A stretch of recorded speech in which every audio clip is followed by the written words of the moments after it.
Welcome to UCC's Global Speaker Series discussion entitled Post-2022, A Changed World, Implications for Ireland. We're delighted to welcome alumni and friends from around the world who are joining us today in the Dr. Dora Allman Room in UCC's new Student Hub. UCC's Global Speaker Series conversations bring together an expert from the alumni community with specialists from UCC to discuss topics of contemporary interest and to explore some of the opportunities and challenges facing our world. Today we welcome our expert speakers, Mike O'Sullivan and Professor Andrew Cottey, who will be introduced to you shortly by our chair, Professor Ursula Kilkelly. Professor Kilkelly is the head of the College of Business and Law here at UCC and our incoming Vice President for Global Engagement. She is a director with the Institute of Chartered Directors of Ireland.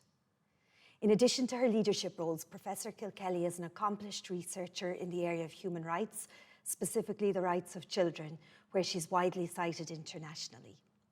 Professor Kilkelly has a strong interest in international affairs and the role of global institutions in human rights. Welcome, Professor Kilkelly. Thank you, Karen, and hello everyone. It's great to have you with us for this discussion on Post-2022, A Changed World, Implications for Ireland. We are joined by two experts who are going to help us tease out these issues from both an economic and a political perspective. We first have Mike O'Sullivan. Mike is a graduate both of UCC and of Oxford, the author of The Levelling, which outlines what's next in politics, economics, finance and geopolitics in the post-globalization era, and also the author of Ireland and the Global Question, as well as What Did We Do Right? He's a member of the World Economic Forum's Council on the New Economy, a Forbes contributor and a speaker at the 2020 TED Talk Conference. Mike also has 20 years experience in global financial markets, most recently as Chief Investment Officer in the International Wealth Management Division of Credit Suisse, where he worked for 12 years.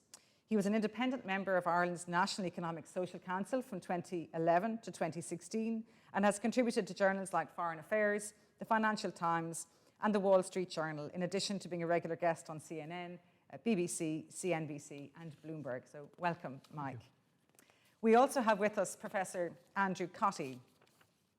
Andrew is a professor in UCC's Department of Government and Politics. He's an expert in international politics and an EU Jean Monnet Chair in European political integration. Andrew has been a NATO Research Fellow, a Research Associate at the International Institute for Strategic Studies, and a visiting researcher at the Stockholm International Peace Research Institute. He's currently chair of the Royal Irish Academy Standing Committee on International Affairs and a chair of the board of the British American Security Information Council, an NGO that works to advance nuclear arms control and disarmament. Andrew's research focuses on European security, including NATO and the European Union, China and European relations with Asia, peacekeeping, intervention and conflict management. He has numerous books, including Security in 21st Century Europe, The European Neutrals and NATO, Understanding Chinese Politics, and Reshaping Defence Diplomacy. So we have two incredibly experienced and accomplished contributors to help us tease out these issues in this really important event today. So the context for this is the reality that we are now living in an incredibly volatile and interesting world. While in 2022 we saw the invasion of Ukraine by Russia, we have since then, I think, become to understand that there is, in fact, a great turmoil in both economics and politics internationally that have implications for Ireland.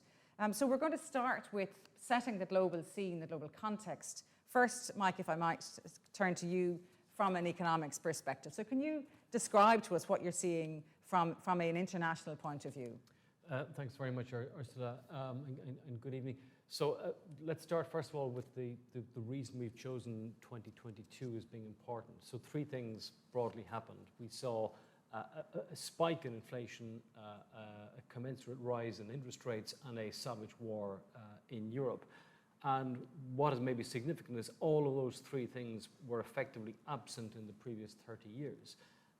So 2022 effectively represents a breach or a break with the past, and that past was governed by globalization. So my own personal view is that the era of globalization that's brought so much to Ireland is now emphatically over. And if I go back in history, my favorite chart just for reference, is Irish GDP relative to that of the UK. And I go back to Joe Lee, who is a professor of history here, wrote the history of Ireland in the 20th century and before. And he finished his book around about 1987. And looking back, and if you look at the chart, you'll see that Ireland's economic performance relative to our neighbour and other European countries is it's stark and it's tragic. But then suddenly something happened in 1990. We feel it. We've seen it in Cork. The local economy transitioned from Ford to Apple and Pfizer. Globalization begun, and it brought many bounties. It brought low inflation and an absence of war amongst democracies. And I guess now what I'm saying is that is over.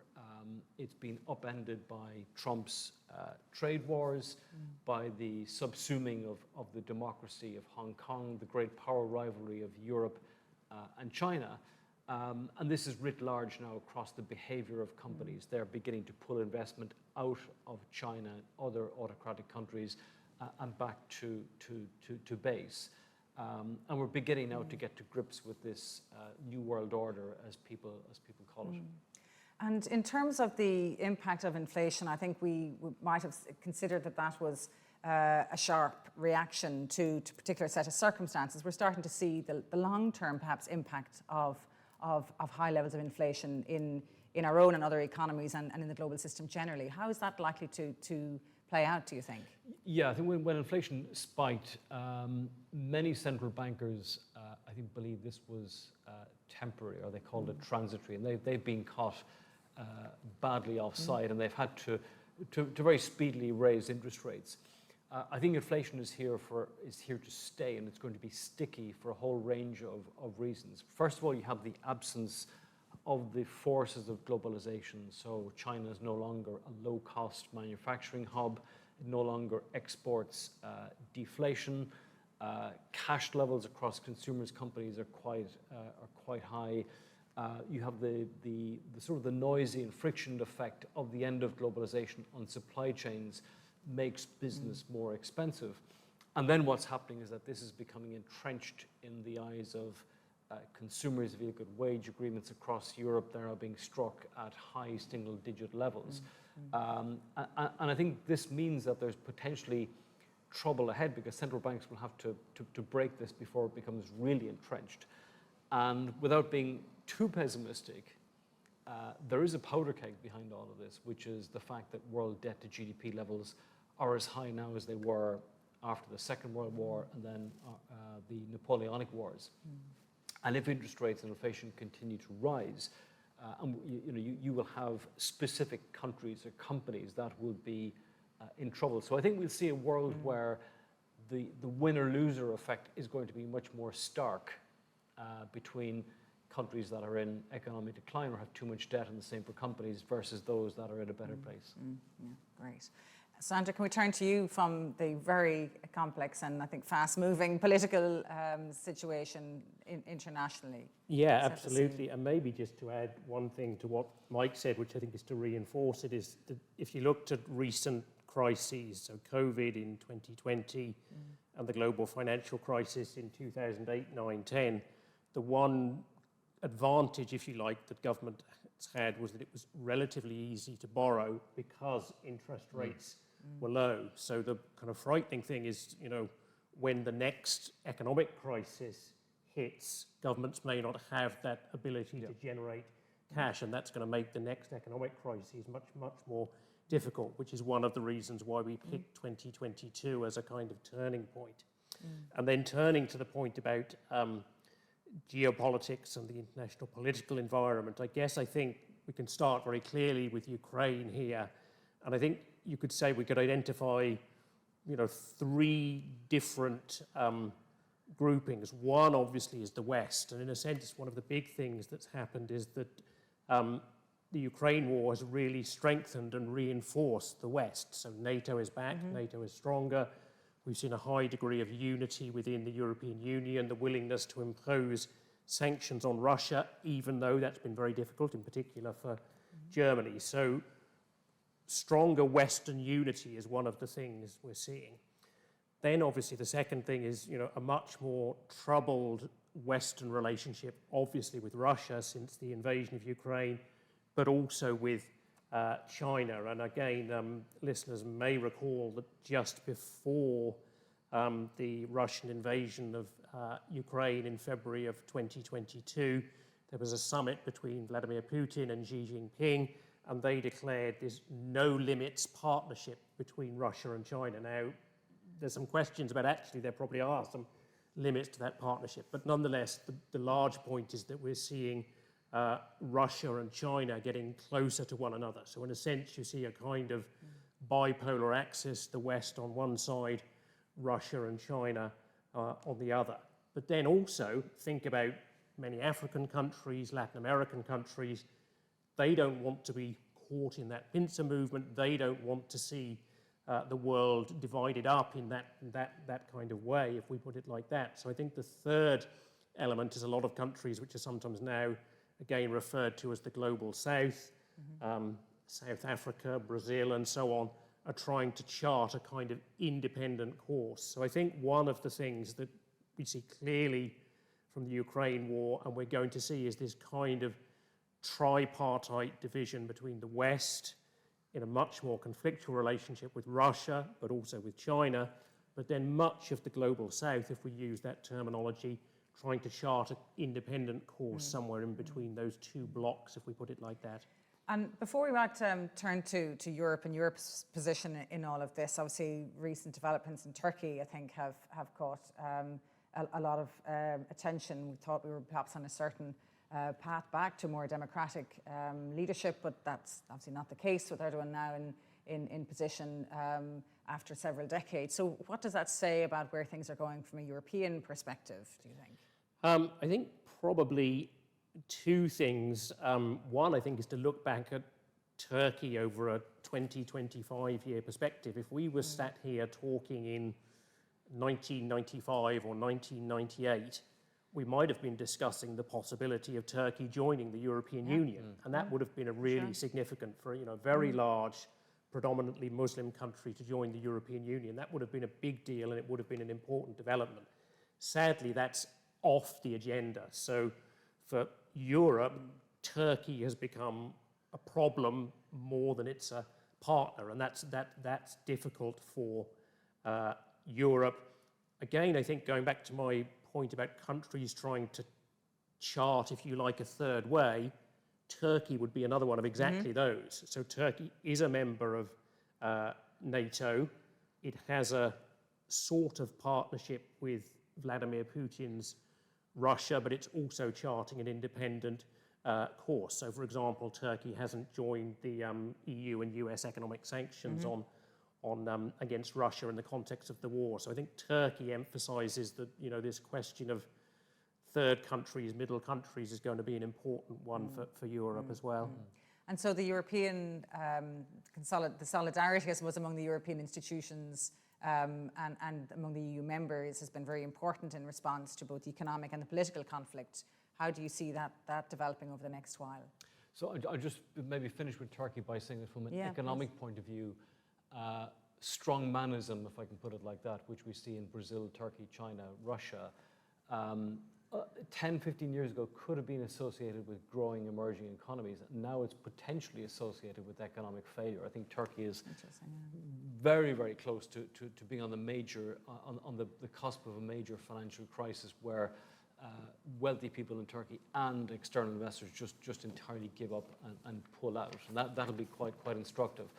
For Europe, I think in this country we are rightly pro-European, but we miss some of the things that are happening in key European countries like France and maybe Germany as well. And I think that the last maybe 7 years has been good for Europe in terms of momentum towards being more coherent in terms of what it wants as a bloc. The cohesion of Europe was certainly felt here around Brexit. And that impetus has now continued with Ukraine. And a lot of this is being led by Macron. He's provoking people. But I think the idea of Europe being having its strategic autonomy is now very, very clear, and it's beginning to be more clear in the detail as to what that means, that it needs to be effectively self-sufficient in semiconductors, data, etc., both from a regulatory and a technological point of view. And I think for Ireland, there's maybe two things to emphasize. One, we've always kind of kidded ourselves that we can have a foot in the American camp, be close to Britain, and then be European. We're now in a world where we will be forced to choose. We're certainly going to be forced to choose between FDI in Ireland, between the US and China. And there's a number of Chinese, like TikTok, have a data center here, and I hazard that won't exist in 2 years' time. As regards Europe, I think we have to be much more alive to what's happening in European policy, and we also have to choose 2 or 3 subparts of this idea of strategic autonomy and build out centres of expertise, excellence in Ireland that will help to serve a broader purpose in Europe. And it seems to me, maybe it's simply what's pressing in current affairs at the moment, but it seems the profile and the role that the positioning of the European Union is sort of in some respects less obvious than the very strong dynamics between whether it's Turkey, obviously the Ukraine war, the position of Russia, but also the conflict in Sudan. These are really live issues, and the European position within those, in dealing with those conflicts and dealing with the issues that come out of them is not entirely clear, at least to me. Are we seeing other challenges in here for the European Union? Absolutely. I think, one of the things obviously is that the European Union is exactly that. It's a union of 27 states, and it's hard sometimes to articulate and give substance to a common European position. And even kind of go down to the nitty-gritty level, when you take the situation in Sudan, trying to evacuate European citizens, it's largely a national responsibility. But even, we saw the debate here in Ireland, how was Ireland going to do this? Did Ireland have the capabilities? And a lot of people would say, in theory, the EU ought to be doing this as the EU, but in practice, the EU isn't ready and able to do that, and it falls to the member states. And again, in lots of other, situations, the EU, does struggle to form that position. But I think this is where there is some optimism on the Ukraine front. The degree of unity amongst the EU member states on sanctions vis-a-vis Russia is really striking, notwithstanding outliers such as Hungary. If you went back, 12 months to the early months of the war, people saying, oh, the EU is really going to struggle, it's going to be divided on this, the Germans will cut and run. But actually, the Germans have basically broken their gas and oil links with Russia, and there's been really strong unity. And again, a different thing, if you think about the EU has this program, the European Peace Facility, which is kind of a funding stream for security investments, if we put it like that. And the EU has been using very substantial funds from that to arm Ukraine. And again, people might have said, the EU will be divided and you'll have, the East European countries wanting to do this, the West European countries wanting to do that. So although the EU, it is difficult for an EU of 27 member states to be united, I think for me, Ukraine at least sends some messages of optimism. Exactly. And even Italy, Italy has got a new government that's come right into the centre in terms of foreign policy. And the other point I'd make is that we're in a world where things are changing so rapidly. Policy making is done in a very imperfect way. If you look at the consequences of American policy making, how they got out of Afghanistan, or the consequences of the IRA Act on Canada, even in Europe, they weren't properly thought through. So even the more singular superpowers are struggling to make policy in a sort of an elegant way in this world. And the political developments also relevant, I guess, in terms of the very clear shift to the right in Sweden. There has obviously been, Macron has managed to hold on in France, but for how long more, we don't know. I know Spain has called a snap election in the last 24 hours. So These are all the developments with a certain precariousness attached to them now. Isn't that when we see what's possible in countries like Turkey, where we thought there was a certain trajectory in place? Yeah, and I would just add to that, I think, you're right about the turbulence in domestic politics and that populism hasn't gone away. And I think, the big ghost at the feast here is Donald Trump. I mean, the US presidential election is only November 2024. There seems very likely that Donald Trump will be the Republican nominee. Biden won the last US presidential election, but it wasn't an overwhelming victory. So if we had Donald Trump back in the White House, that would cause all kinds of trouble for many other countries around the world, but certainly for Europe, because broadly speaking, Biden has been aligned with Europe. He's a decades-long committed transatlanticist, and Donald Trump isn't that. So I think that populism is there, and it's not clear that we've seen peak populism yet, if we put it like that. Turning to maybe to the position of China for a few minutes, in terms of the you talked earlier on about the relationship with Russia. How do we see that this global superpower really, whether that's going to continue to play a significant role given the political context? Yeah, so I think China has changed in many ways internally, and I think Andrew's an expert. What he and I probably pick up is that maybe 5 years ago it was much easier to discern what was happening in China, because there would have been scholars, academics, diplomats who would have had a conversation, and a lot of that is shut down now. And if I look back in economic history, my worry is that there are very few countries where you have such a wholehearted crackdown on entrepreneurs, on free speech, etc. Even on AI, for example, the Chinese are trying to put that genie back in the box because of the implications it has for Chinese society and free thought and what it might provoke. So a lot of that actually is a worry in terms of what's happening to productivity in China. Demographics are not great either. You have youth unemployment on a scale we saw in Greece 10 years ago, aging population. So that there's a lot of undercurrents in China that make it actually weaker than it seems. It is making massive progress in certain areas, military technology, etc. And it's also becoming much more belligerent in its own region. If you look not just at Taiwan, but its relations with Vietnam, Japan, etc. So I think for the West, it's a much more difficult country to deal with. I think in Europe, we're beginning to realize that China has got different sides, different elements in terms of the benefits and the shortcomings of the investment it brings to European countries, particularly in Eastern Europe. And there's now a lot of pushback in Europe to manage that relationship, not to cut it off, but to manage it.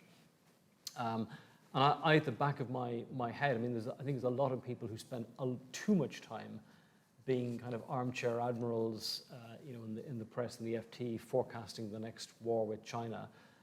For me, what's probably much more meaningful is what happens economically in China in the next 4 or 5 years. Again, productivity is the thing I'm watching most. There's a huge amount of indebted companies and real estate projects in China.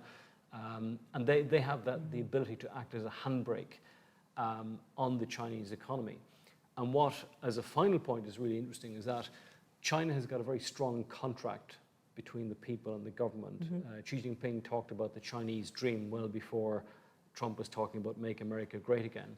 And this contract is all about the people surrendering their liberty in exchange for prosperity. And the interesting thing would be if that prosperity flattens out, what then is the response of the people? Yeah. Andrew? Yeah, I mean, I think a couple of things. One goes back to Mike's earlier point about disengaging from China economically. It's quite striking. About a month or so back, Ursula von der Leyen, the president of the European Commission, gave a major speech on China.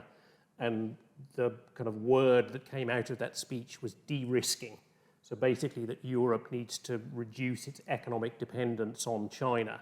And interestingly, actually then a few weeks later, the Taoiseach and Foreign Minister Micheál Martin gave a somewhat similar speech in Dublin, also talking about Ireland de-risking from China. So I think, you know, that there's clearly going to be a theme about reducing economic dependence on China. And I certainly think that, you know, guessing in a sense, but projecting 10 years forward, I think at least between Europe and the United States, on the one hand, we're likely to see much less trade and much less, you know, economic and investment ties with China.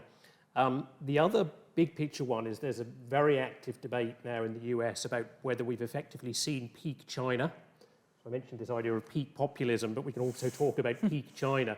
So for a long time, people have said, you know, China's economy has been growing. It's been growing at, you know, somewhere between, you know, 8, even 10% plus GDP growth a year for, you know, 20, even 30 years. And if that continued, China was simply going to overtake the United States, and China was going to become number one, if we put it like that. Now, there were lots of questions you could always ask about that, but the Chinese GDP rate has slowed quite significantly in the last few years, and I think quite a lot of people in the US are suggesting now that actually China may never overtake the US in terms of being the largest economy in the world. And you know, one might think that that's a good thing, but actually, as Mike has suggested, a China that's facing economic problems could, you know, have any number of disturbances internally. It could even make China more aggressive externally. If the Chinese leadership, you know, finds that it's facing economic problems at home, then one answer is to bang the nationalist drum, and that's where you do get into some of these frightening scenarios. Although I think I would agree with Mike that hopefully, touch wood, the likelihood of a kind of a large war over Taiwan is reasonably low. But I mean, never say never, I guess.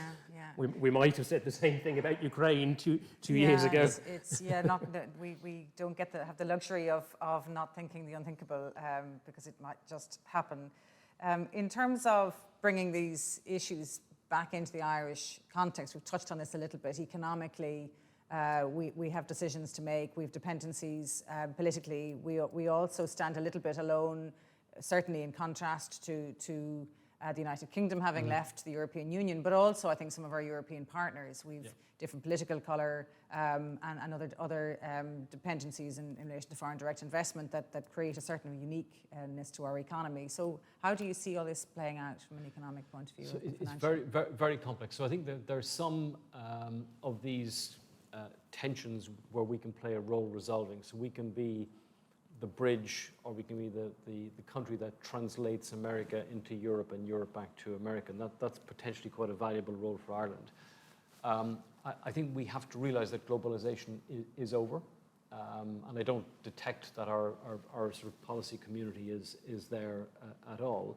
And then I think, you know, to be fair to those same people, the last 10 or more years in Irish policy has been firefighting, has been crisis, been the debt crisis, been COVID, now it's the housing crisis.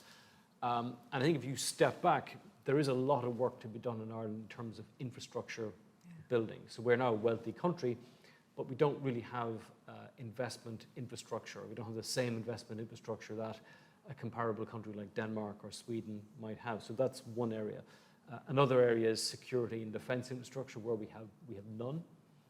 And part of that is to do with the fact that we've just ignored this for, you know, some 60, 70 years or even more. But we have to really focus on that, not just buying ships and planes, but cyber, being up to speed on regulation for AI, espionage, corporate espionage. We're potentially one of the weakest European countries there. But then on the really positive side, we have one of the strongest, best democracies in Europe. I'm writing a book on French democracy, and I'm doing a big chunk on saying, well, you should be like the Irish with our Citizens' Assembly. Yes. And I think we should take that seriously, because 8% of the world's population only live in democracies. And this is something that is under threat, and it's being vandalized by people like Donald Trump. It's being attacked from the outside by the autocratic countries. And this is something I think we should cherish and also push into the debate elsewhere in the world. Interesting. And can I ask you, just in relation to one of the questions we've had into the session, about what Ireland means in the context of the debate we're having here in terms of the island of Ireland, obviously Ireland North and South, and the implications of Brexit on that debate.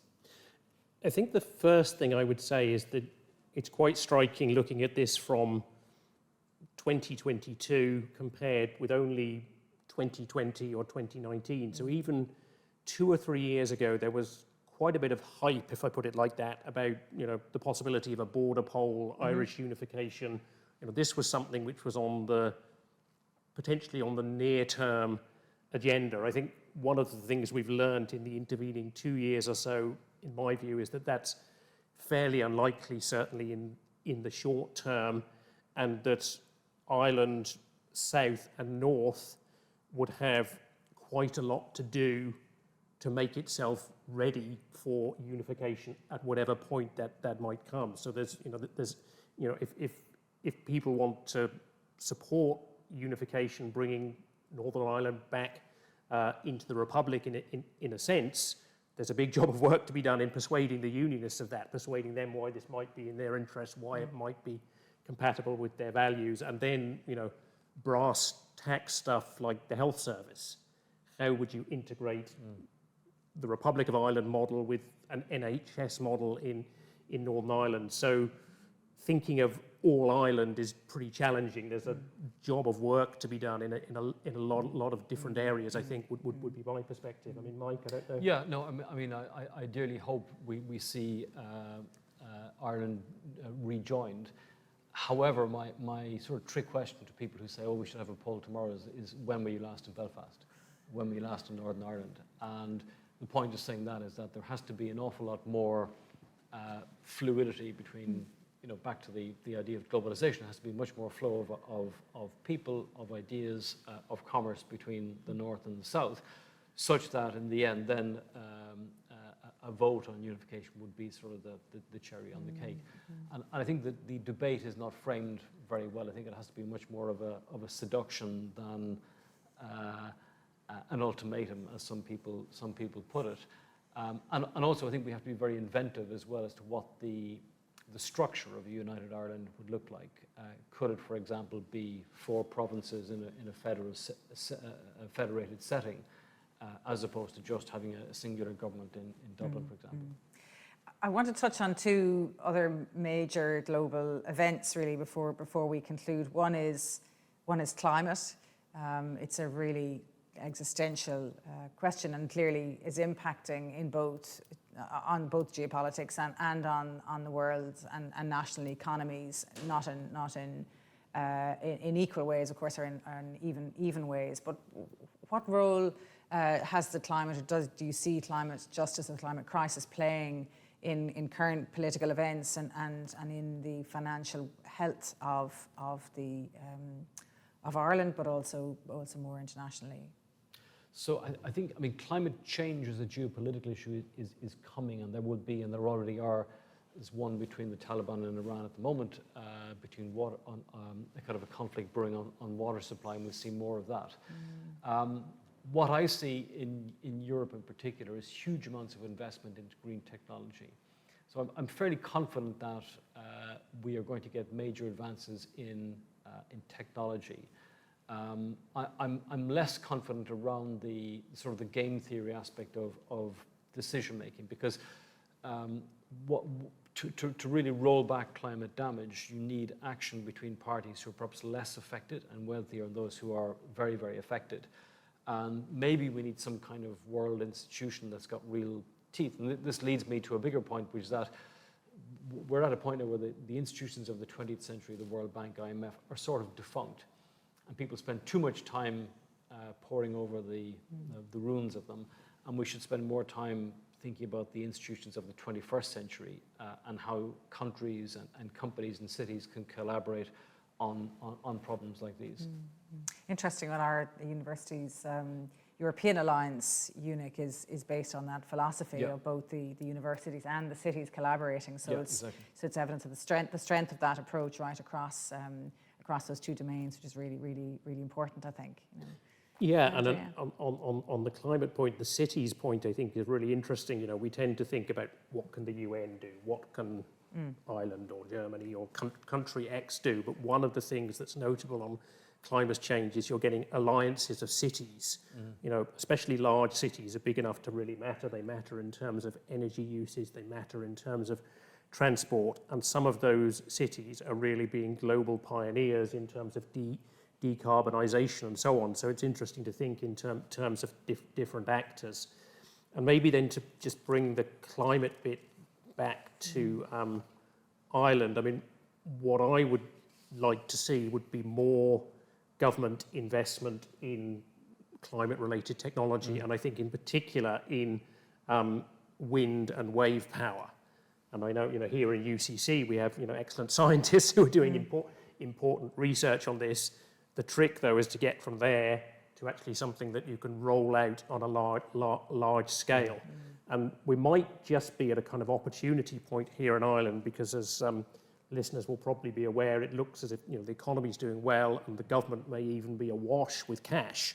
And the difficult question is, how do you use that cash wisely? And certainly for me, one of the areas would be to look at, can we, you know, like a 10-year plan for trying to roll out wind and wave power and other, you know, related green technologies.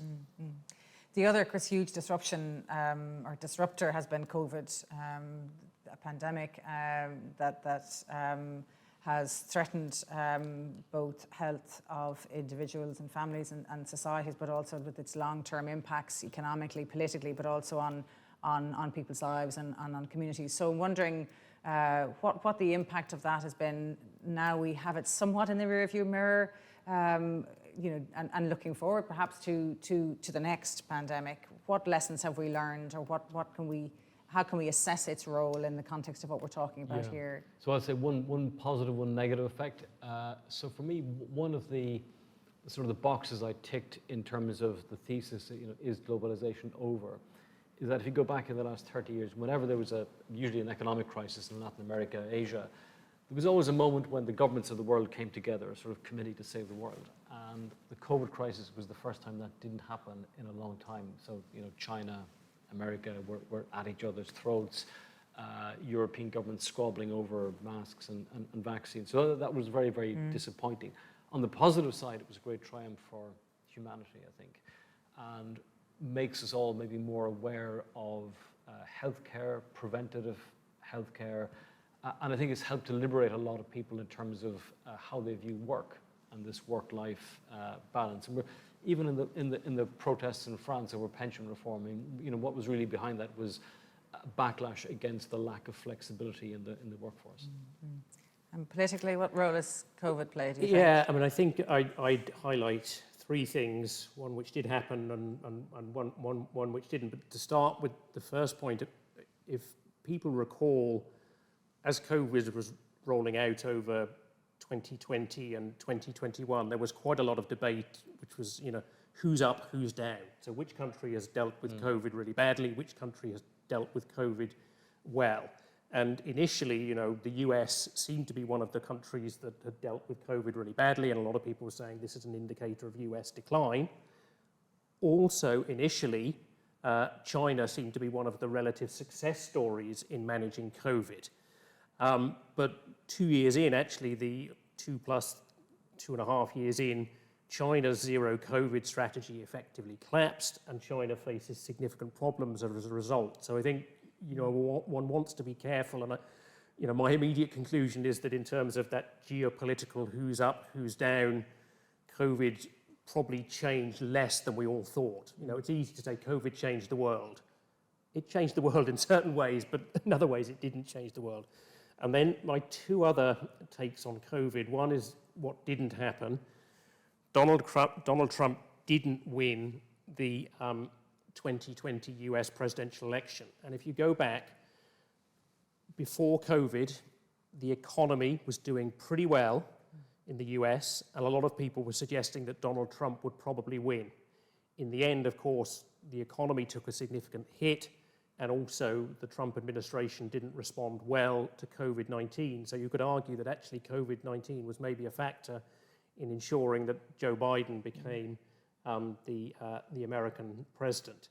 And then the other one is actually the Ukraine war. And I think, instinctively one might think, does COVID have anything to do with the Ukraine war? One of my takes here is to, again, listeners, viewers might remember this kind of famous, even infamous picture of Emmanuel Macron just before the war when he went to visit President Putin. And you had this like 20-meter long table, Putin at one end, Macron at the other. And the reason for that apparently was that President Putin was absolutely paranoid about getting COVID himself. But the substantive point here is that actually COVID effectively led to Putin going into this kind of bubble of only a few key advisors who were his most hardline advisors. And I think there's something in the argument that actually that may have been one of the factors that led to the Russian decision to invade Ukraine in February 2022. If Putin had been more open to a wider circle of advice, less closed in, maybe we wouldn't have had the Ukraine war. Yeah, just maybe. Really, really interesting observations and thoughts. And I want to conclude with a more perhaps popular, upbeat end segment, just to ask you both. I'm sure you both listen to podcasts. They're the mainstay of both current affairs, but also interesting in lots of different ways. So, Mike, you have some recommendations for us on podcasts? I do, from lots of different places. So I'll start with a local. So one of my local favourites is the Two Norries. If you want to know about sort of Cork Irish society, Two Norries is a really rich one. And then on geopolitics, I like Alistair Campbell and Roy Stewart's podcast, which apparently is now #1 in the UK. The Rest is Politics. In France is a very, very good geopolitics show run by a lady called Christine Ockrent. It's on France Culture for the French speakers. And then staying with geopolitics, Monocle magazine have got a very, very good regular podcast on geopolitics as well. Excellent recommendations. Thank you for by multilinguals. Great, Andrew. And I'll just stick with one, which is GPS, which is Global Public Square. It's also a TV show, but you can get it as a podcast. It's the American journalist Fareed Zakaria on CNN, but Fareed Zakaria is excellent himself. He has excellent commentary himself, but I mean, he gets, the top level guests and so on, and I always find I learn something from that, so that's my recommendation. Great, excellent recommendations and lots to chew on there. So just remains for me to thank you both for your time, your expertise. It's been wonderful chatting to you both about some very serious issues, and hopefully our audience have enjoyed that exchange and the value you've brought to it. So thank you very much.